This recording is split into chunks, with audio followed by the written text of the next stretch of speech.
Good morning, afternoon, and evening, ladies and gentlemen. My name is Carter Nolan.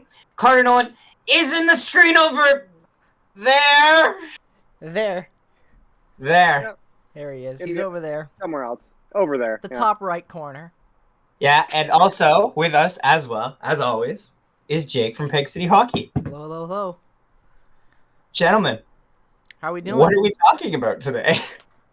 We should be talking about, I think the NHL free agency, because there's nothing else really happening right now. No big news coming out. The draft's already over. Awards have been given out. Cups been given. Nothing to really talk about here, boys. A short episode. Draft's over? Yeah, I was about to say. Yeah, every draft's over. Every draft's over, Where's your calendar? We already know. Carey Price is out in Seattle Kraken, man. We already know. It's going to be Carey Price, Ben Bishop, and Chris Trieger. Exactly. Of course. $18 million over the cap for the next 4 years on goaltending. Hell yeah, man. That's how you win a cup. Man.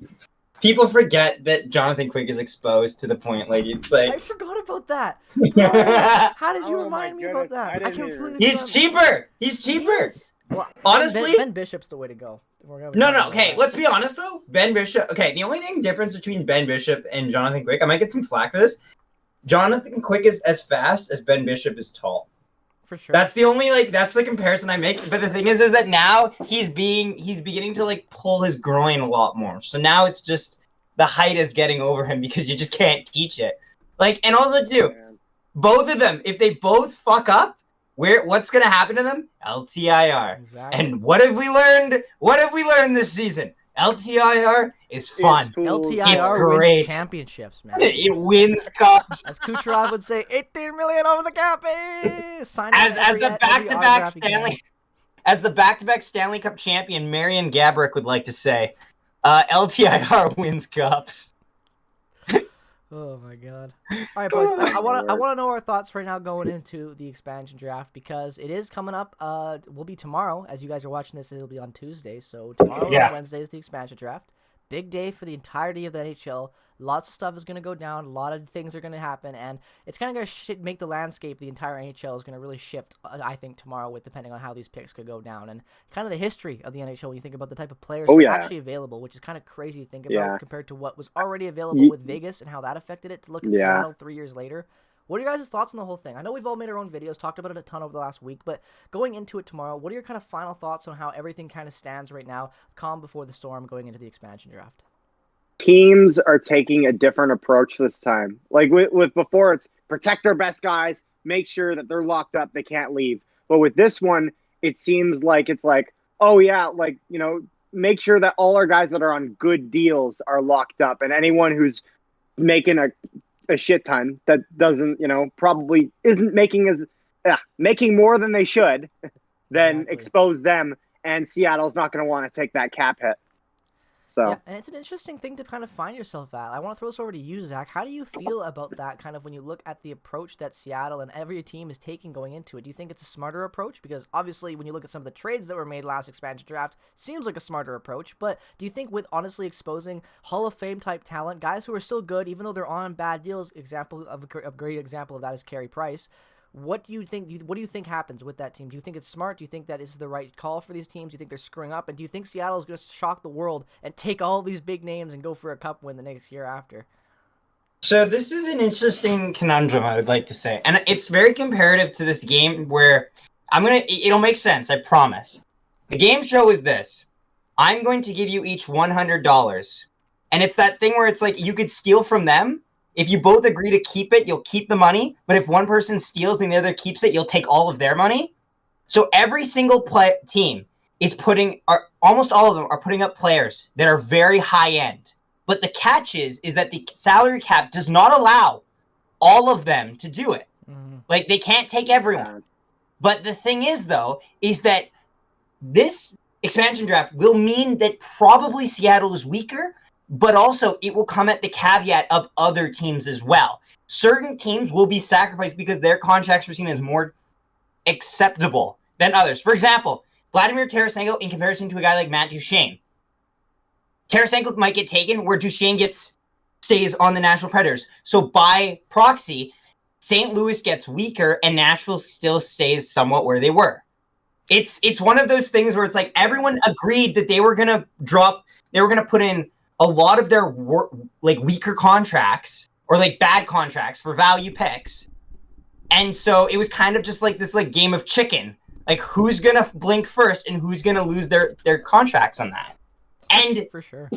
Like, and that's the thing. Like, look at, for example, the Montreal Canadiens. That is their entire thing. They're like, we're gonna put Weber out, we're gonna put Price out. Are you gonna take them?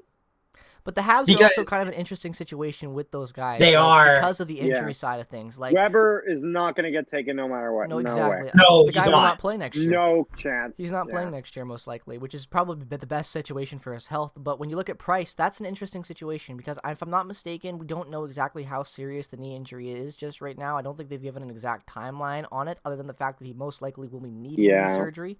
So that's okay. So surgery takes him out how long? Because if it's surgery that takes them out to like exactly, I would say that takes you out to like December minimum. I would say the playoffs he'd probably come in and be arrested for the most of the season, and they wouldn't want to risk that. And that's probably why they're potentially signing a guy like Drieger. And I kind of want to ask you guys this because it's getting back to that Tarasenko question. Do you think that we're going to see, because a lot of a lot of fans too, thought during the Vegas expansion draft, we were going to see a lot of, Vegas, for example, take a guy and then immediately flip him back, and they did that for some guys. And Mark Mathot, they did it for a couple guys. Trevor Van Riemsdyk. Yep, Mark Mathot is another example. They flipped him right to Dallas after that, or whoever. It was Dallas. They weren't really big names, like they were getting some decent value back for guys they weren't going to use, but it wasn't like a Vladimir Tarasenko. That is a huge chip that goes into play in Seattle's corner now, when you could potentially be getting a first-round pick and a prospect for a guy that you're literally going to have on your team for probably less than an hour. That you get free. And that's a very interesting situation to find yourself in if you're Seattle. So how do you guys feel about that, and what do you think they're actually going to go, if they're going to go down that road? Do you think they'll trade? What do you think happens there with Tarasenko? I think that with some of these players, I think it's really going to depend on how much time is left on their contracts, in the sense of, are they going to want to take a guy and then look to maybe ship him out at the trade deadline, maybe as a rental sort of thing for another team? Just because, if you have a big name player as a rental, you'll see how much they'll pay for guys like Nick Foligno. Mm-hmm. Now imagine how much they're going to pay for some of these big name guys. Because if you told me like 3 or 4 months ago that Carey Price, Jonathan Quick, Ben Bishop, Shea Weber, and Tarasenko, and many more were going to be exposed, I would say that you are out of your fucking mind. But we're seeing it right now. Exactly. Yeah. I think another big thing that comes into play with this is that GMs are seeing the expansion draft as a way to help their teams with not only getting out of bad contracts potentially by attempting, but also because of the flat cap world. It's the carrot. Because of the flat cap, because of the whole COVID situation that we've had over the last 2 years, affecting how the cap's going to not grow, basically, if I'm not mistaken, for the next 3 or 4 years is what they said. That's huge. Look at the Leafs, for example. The Leafs are a team that put all this money into their top line guys, expecting the cap to grow gradually over the next couple of seasons with them all signed, so it wouldn't look as bad from the day that they signed it. We all know that. Kind of like Parise and Suter. Exactly, right? And in a way that the Parise Suter, we saw that. It was definitely not 35% any more of their cap than what it was at the time. But you look like there are a lot of teams now. I think a big example of that is a team like Montreal. Kind of Montreal is gonna, after coming off of a cup final, seeing this now with these guys that they have, especially with Weber and Price, old and with all that money. I feel like they want to kind of potentially tease them, let them go maybe if they have to, because Bergevin has always been that type of guy who goes out and plays the hot hand and gets what he thinks he needs. He's been very good at doing that the last couple of seasons. Yeah. Whether or not it's worked, he's been able to go out and do the whole Sergachev and Drouin swap. Didn't work, but it was a swap that he thought he needed, and he pushed for it and got it. So he made trades for Jeannot. He made trades for Petrie. Exactly. He made trades for pretty much most of the guys there. Most core contributors on that cup team, and even Nick Suzuki was a trade asset they got from Max Pacioretty. With Tatar. One thing I will say is that I do think that, myself included, and a lot of people need to give Bergevin a bit of an apology on that Anderson deal that we just ripped him for. I thought it was a good deal, first happened. When I first heard that, I'm not gonna lie. We made a video on it. It wasn't. It's not dated well. Yeah, we were very critical about him because I didn't see many indicators that Anderson was going to do what, we saw him do. So, props to him for that deal. Right. It turns out when a lot of people doubted him. So Well, Yeah. not a lot of GMs can go from literally being fired like a month before making a cup run. You know what I mean? Like that's a Right. very weird, Yeah. interesting situation to find So, yourself like, in. So So Seattle's in an interesting spot because looking at the way in comparison to Vegas, where everyone kind of was seen as like low talent, and then they would drastically like play up to it. For example, it seems like Seattle's in a spot where they're going to be kind of having haves and have-nots on their roster. Like they're going to have guys that are going to be the future. Like I've actually for sure. spoiler alert. I don't know if our videos came out yet. Probably hasn't. We probably postponed it till then. But like on my draft, I have guys. I was setting up guys that you cannot ignore, like Tarasenko's, like even like the arguably like JVR, like guys like that you kind of want to pick, but you can only pick them sparingly. Otherwise, you go way over the cap. Yeah. And then you have those guys that you think will become the future. Do you how much is Tarasenko making? I have that. I actually have that up right now. Is it like I was 7? 7.5. Sweet. 7.5 for how many more years? One more year after this year. Yeah. Comparison So, to Duchesne, who makes it for like question. 6 more years. And Ryan Question. Johansson and him are identical contracts Like- at $8 million. Actually, it's like 0.5 off, I think. But very yes. similar, same term. Like I was saying, do you see them taking Tarasenko and then trying to trade him away as a rental? Because I mean, you saw it this No. year with Nashville. Well, listen, because like with Mm-mm. Nashville, with them doing that with Ekholm even a year in advance, I don't think they do it a year in advance. But could you see them the next year at a No. deadline looking to move them as a rental? Well, Maybe next year, Well- if things go like tits up. Well, you guys are actually kind of both wrong because I don't know if you've saw the recent rumors about Vladimir Tarasenko, but it looks like if Vladimir Tarasenko is selected by the Kraken, he will be flipped within minutes after the Minutes? Yes. Minutes. The Philadelphia For what? Philadelphia Flyers. They want What are they? no Oh, idea. yeah. Interesting. Oh, Philly's making a push. The only the only way from every source that I can see that seems reliable is that the only way Seattle takes Tarasenko is if they have someone lined up, a buyer lined up immediately after the pick is made. If not, they're gonna let him go. They're not gonna take him, and they're gonna let St. Louis try to make that stuff on their own. But they're only gonna do it if they can get the guy immediately. And If get they're him not packaged taking him, immediately. they're taking Vince Dunn. Let's make that clear. Done. For sure. No question. Like it's either Tarasenko or Dunn. This is kind of like an Appleton Exactly. DeMello situation. You have to take one of those two players. Their talent above the rest of the guys there, and being at that point now is too much to I want to ignore. ask you guys about that because, as we both know, as for all the viewers as well, we both made videos talking about the whole Jets protection list, and we had a lot of different feedback on those videos. A lot of people agreeing with us, a lot of people calling us out, and that's okay because you know what? Fan bases are always going to be divided. That's just how life works. That's how sports works. But I want to ask you guys this because even though we kind of all shared our opinions and we kind of know where we stand, who realistically right now on the record do you think is actually going to get taken if there is no deal in place to incentivize Seattle to take a certain person? DeMello. DeMello, It's it's fine. I agree. Everyone thinks it's going to be DeMello is more of a rarity Exactly. than Mason Appleton. Exactly. We've Appleton literally is made easier to 3 replace. different Mason Appletons. Exactly. That's my point. Mason Appleton is a great depth guy, but I see people comparing him. A lot of Seattle fans too. They're comparing Mason Appleton and banking on him being the next William Karlsson that Vegas had in that rookie season. They think he's going to be an untapped all-star that isn't used. And I'm like, bro, I would love to see I would it. love it too, but he was given I would top love 6 it. minutes in Winnipeg. I saw nothing No. from him in that top. He's 6. more I was likely a to bigger become- pusher for Mason Appleton to be on a top line with Scheifele and Nikolai He's- Ehlers for a while. he's- I was pushing for that.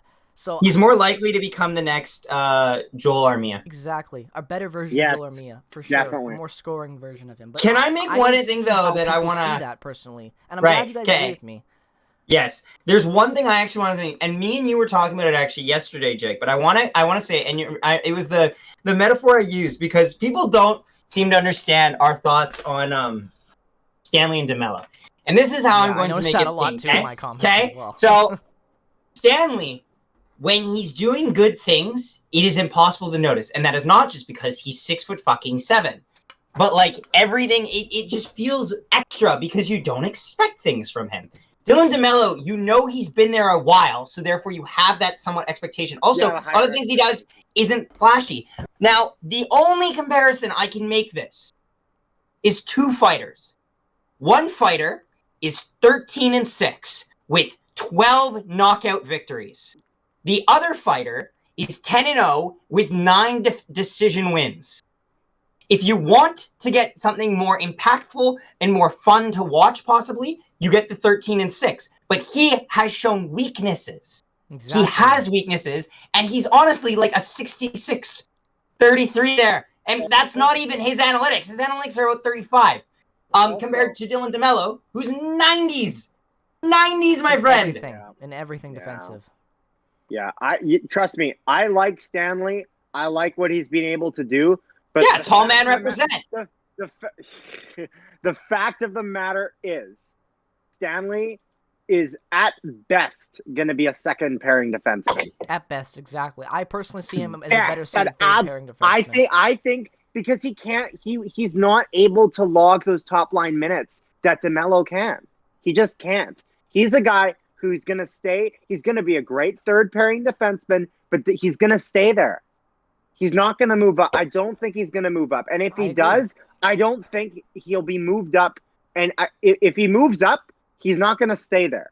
Well, I want Carter, you bring up a good point because, excuse me, a lot of people in my comment section were talking about this a lot with me. And ironically, one of our co-hosts who's not here to join us right now is Coach Ryan D. also said the exact same thing, is that he strongly believes, that Logan Stanley is potentially the next Zdeno Chara. He compared it to whole Zdeno Chara situation in Ottawa when he was traded, how they chose, I don't remember exactly which defenseman they chose, but they chose the analytical guy over the big size guy, and that you can't teach size and all these things. And I'm sorry, Ryan, but Zdeno Chara on Ottawa was already a 10 out of 10, 10,000 times better defenseman than what Logan Stanley was as a rookie at 23 years old. Wasn't he like that on like the Islanders too? Exactly. Was it the Islanders? Exactly.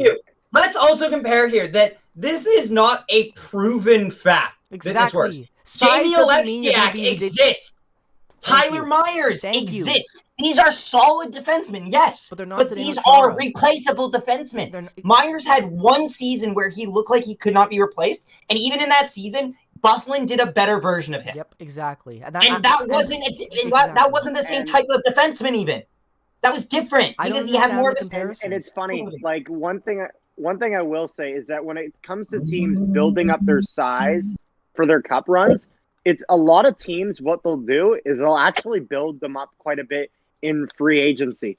Like you look at teams like free agency and they'll trade for guys. It's not really guys that they normally developed in the system. Like if you look at Tampa, for example, like a lot of like the guys that they were able to acquire in their 2 cups were just from just lower trades, stuff at the deadline, free agency. It's not guys that have been in the system the whole time. So when it comes to building the grit for a cup run, it's normally not a guy that you've been brewing up in your system for years and years and years. That's just normally not how it goes. I don't understand the hype that Logan Stanley even gets, because I like the kid. I like watching him, but like honest to God, the best thing I saw him do all season long was a couple crisp breakout passes. Other than that, he doesn't do anything else. Like let's not bash Stanley here, but I agree. But here's the thing. I know. I'm just saying that, like, when you actually look at what he brings and, like, comparing his skills to Chara and all these things that people do, these comparisons, where do you pull that from? Because the guy can shoot the puck, but he misses here's the thing. Constantly. Like,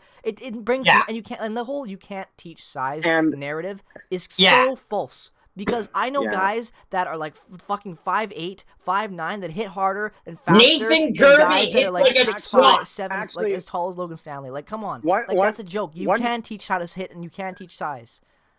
One quick thing I'm gonna say: my deep partner for a few years was like 5 feet flat, and he was one of the most aggressive guys we had. He was popping guys' helmets off with it. For the record, guys, Carter is about 7'15", so that is why it is a solid comparison. But like that's why he doesn't go on the camera often. If he stood up, we would never fucking see him. Stand up! Stand up! I honestly, I'm glad we can talk about this with you guys, because I feel like not only are we on the same page because we watch a lot of the games, but we can also look at this and be like, look, Stanley's not a bad guy. We're not trashing him, but you cannot hype up a guy and overvalue a guy. We're too excited to see someone.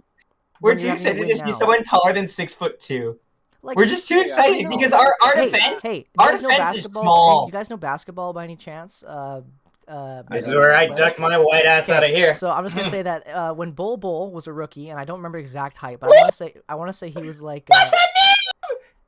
You don't know Bol. You don't know Bol. Okay, anyway, Point being is, I believe he was like, I don't know how tall he is, but he's insanely tall, like insane. He was a G League player, which is like an AHL basically for basketball, and he got voted as the fan favorite to go to the All-Star game. That's how much people like Cy. Is this like a John Scott moment? Yeah. NBA. But he didn't go because like they canceled it all out for real and everything. But that's the whole point. Fans love tall guys that are unique. And don't get me wrong, I like Stanley too. But if you're telling me right now you'd rather bank on Logan Stanley for the next 3 years of development over having Dylan DeMello for the next 3 years, a proven defensive defenseman who can help win a cup right now, while we have Connor Hellebuyck under contract under the exact same amount of time, guys like Nikolai Ehlers, Mark Scheifele, like the list goes on. The time to win is now, not 3 years down the road. And you guys need to realize that. That's why we are upset that Dylan DeMello is potentially exposed. Because if you lose Dylan DeMello, good luck trying to find a guy that wants to come to Winnipeg that can play defense that good in free agency, because you will never find one. Because we've never found one in the first 10 years of existence up until Dylan DeMello. So I doubt we'll find one in the next other 10 years. So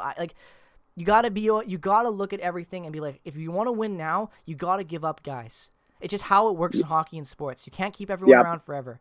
And sometimes guys have to be expendable. And Logan Stanley, in my opinion, should be the odd man out. And honestly, Mason Appleton, there should have been more stuff involved to protect that kid too. But moving on from that, we don't need to talk about. We should have. One more thing. It's so easy to say a guy that is so great at this and that when he's only paying third pair.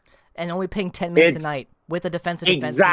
Exactly. I want a perfect way to leave that on, Carter. Perfect way to leave that conversation point there. What's up next? Well, honestly, what are your guys' thoughts currently right now on the free agent market? I want to get your little bit of thoughts on that right now, because we obviously know that Seattle can be talking already with some of the free agents because they're talking to Chris Drieger. Chris Drieger has already signed a contract. Can't be confirmed until Wednesday, for him. But he's already signed $3.5 million cap hit for the next 3 years. Congratulations. I'm so proud of him.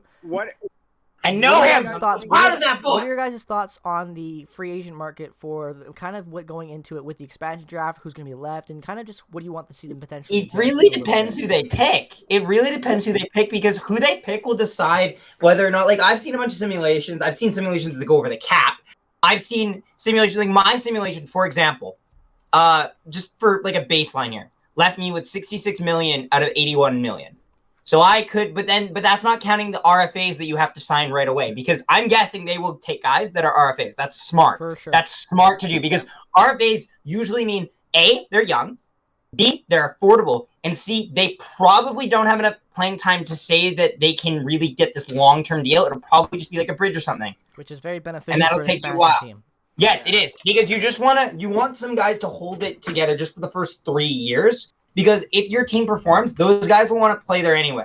Sorry, Kraken fans, you can't bank on being Vegas and go to a cup final in your first No, you can't. Like, even though you're way too many fans banking on like a second, third round appearance already, and I'm like, guys, I know you're excited to get a team, but be realistic. I'm not saying you're not going to make the playoffs, but have your hopes on that. Wild card one. Exactly. Like, you guys should be a good wild card team fighting for that. You're not going to finish top of the Pacific. You're not going to be some teams have gotten smarter. Like, you just build your team. You know that bit of the video is going to be replayed a lot now if this comes where, like, they're going to have, like, a 50% spike where you said that. And it's, you know what, though? That doesn't matter, because I'll eat my words. I don't care. I like to. If I'm proven wrong by Seattle, I'll be fucking at the Seattle arena, spending my $1,000, driving the 2-hour drive, and I'll be down there with those fans cheering for me, because I love Seattle will be there sports, too. And I'll be there, man. I will fly. I will eat my words happily on that. Zach, you don't want no 30-hour drive? No. I talked to Jake about this. I'm like, Jake, I'll fly down, get me a motel. I'm all good. Right, I'll be recording from there. Hi guys, good morning, afternoon, evening, ladies and gentlemen. I'm at the Fleabag Hotel, and the Fleabag. I heard some gunshots, but never fear, Zach's okay. Neighbor starts giving noise complaint in the hotel. Yeah. 5 minutes. This guy's screaming while watching TV. What the hell's wrong with him? What do you kind of going into like the? I don't even know what else. What's the deal with Landeskog? What's the deal with Landeskog? Because he's not even related to any other suitors except Colorado. But apparently the deal's not going well. But then why are they exposing him in the first place?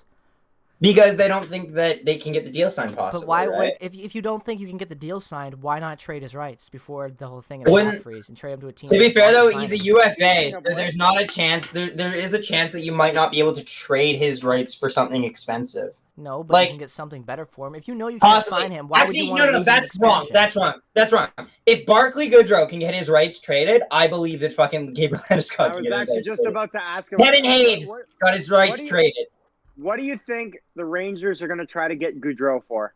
3.6. They already signed him for that contract, 3.6 for the next 6 Yep. years. Oh, okay. I didn't see that. Brandon Tanev. It's a Brandon Brandon Tanev Tanev. 2.0, which I think Wow. is And stupid that's as all hell. perfect. That's a perfect deal for him. Good for him. And for him, Really? if I'm Barclay Goodrow, Oh, for Goudreau. Sorry, I thought you were talking if about. I'm Barclay Goodrow, If Yeah, you're Barclay I heard Goodrow, that- I you're heard jumping through good the for roof. Goudreau. lest we Yeah, I forget agree with Barclay that, Barclay Goodrow, for all that he played great, he was the man on that line that did the most amount of damage was Blake Coleman. For sure, but doesn't matter. Who do you think it's actually? This is my question. I know this is off topic, but I need to know because I've looked at this. Who do you think gets taken from Tampa? Because we could go Gord, we could go Palat, we could go Killorn, or we could go Johnson. Which of the four gets picked? Because I think it's one of those four because they're so I'm good. taking Killorn personally. Really? I think I had Gord, but that was because of the age range. I think the age difference in that. Gord's good too, but I like Killorn a lot personally. I wouldn't take Tyler. I didn't take Killorn also too because I think Killorn plays on the wing, doesn't he? I think he plays left. I think he plays left. Yes. And Gord plays centerman. I heard he plays in the wings, and I'm like, but you just said he No, plays no, in no. Tampa. What is this? No. Gord plays center though. And when I was going through my simulation, I needed centerman because centermen are usually overpriced on those fucking simulations. And in real life.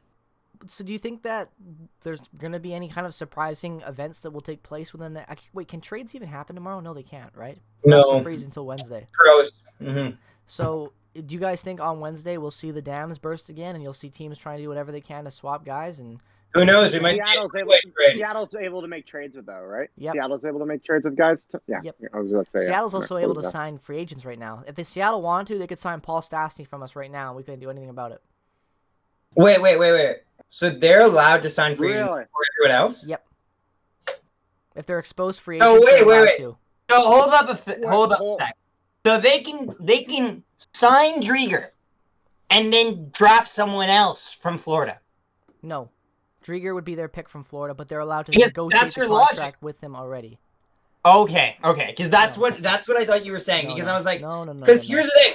Why don't they not pick Drieger if they know they're going to sign him later? Pick Nolan Hockey, for example. Then you sign Drieger at the UFA market because you know you got him. In the wise words of that referee, I always forget his names. You can't do that. Do that. But technically you can, but you shouldn't. Like it's just interesting though. That's an interesting side of the expansion draft that I think people kind of forget about is the fact that any free agent right now, like Alex Ovechkin, in theory, could be taken and signed by them right now if he wanted to leave. Like if you think about it that way, it's very strange because he's unprotected as an unrestricted free agent, but he's not going to leave the team he's been with his whole career and everything. But it's just an interesting concept when you think about how it works. Such losers, huh? They never want to leave these days. You get those guys that want to stay their entire careers. Like, I don't blame them. I'm just saying it's always interesting to see guys in different jerseys. That being said, don't pull a fucking Martin Brodeur. Don't do that. Don't do that. Like, I'm fine with players moving to different teams. Don't do it right at the last minute. That's not good. I don't know. Like, it's one of those things where it's like, if I'm Ovechkin, of course I don't want to move there, but like, Ovechkin in a different jersey would be interesting, wouldn't it? Yeah, but I was just being hypothetical. It's never going to happen. It would feel weird. But like, it'd be like Mike Modano in Detroit. Oh, not really. Mike Modano bounced around a little bit. No, okay. He bounced around with the team that bounced around with him. Okay, fine. That's different. I heard he was a farmer. Fucking that legendary line from the Mighty Ducks movie. I heard he was a farmer. No, I became a lawyer. Oh. Oh, that's too good.